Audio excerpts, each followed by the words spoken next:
আপনি কি বৈশাখ মাসে জন্মেছেন? তাহলে এই ভিডিওটি আপনার জন্য। কারণ আজকের এই ভিডিওতে আলোচনা করতে যাচ্ছি বৈশাখ মাসে জন্মানো ব্যক্তিদের ভাগ্য কেমন হয়, তাদের ভালো এবং খারাপ দিক, কেন তারা অন্যদের থেকে আলাদা।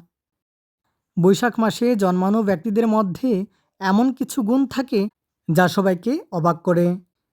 বিস্তারিত জানতে ভিডিওটি শেষ পর্যন্ত দেখুন। ভালো লাগলে লাইক করবেন, সেই সঙ্গে কমেন্ট করবেন আর অবশ্যই হাইপ করতে ভুলবেন না। তাহলে আসুন দেরি না করে যাওয়া যাক ভিডিওর মূল অংশে। জেনে নেওয়া যাক বৈশাখ মাসের জন্ম মাস ফল। বৈশাখ মাসে জাত ব্যক্তি সুলক্ষণযুক্ত।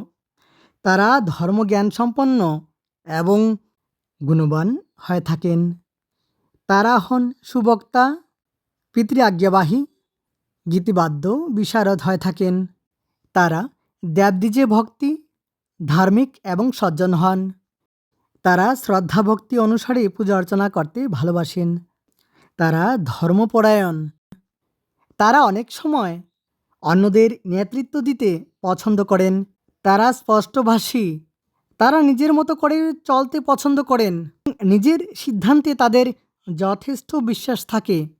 যদিও তারা খুব দ্রুত রেগে যান, তথাপি তারা বেশিক্ষণ রাগ ধরে রাখেন না। তারা ভালো মানুষকে রক্ষা করেন তাদের পাশে থেকে। তবে তাদের দুর্বল দিক হলো তাদের রাগ এবং অস্থিরতা। তবে তাদের সবচেয়ে ভালো দিক হলো তারা খুব তাড়াতাড়ি মন ভালো করতে পারেন। আর আপনি যদি বৈশাখ মাসে জন্মান তাহলে অবশ্যই কমেন্ট করুন। তবে একজন মানুষের স্বভাব শুধু জন্ম মাসের উপর নির্ভর করে না। পরিবার, শিক্ষা এবং পরিবেশ গুরুত্বপূর্ণ ভূমিকা পালন করে। তাহলে আজকের জন্য এ পর্যন্তই। অনেক অনেক ধন্যবাদ ভিডিওটি শেষ পর্যন্ত দেখার জন্য।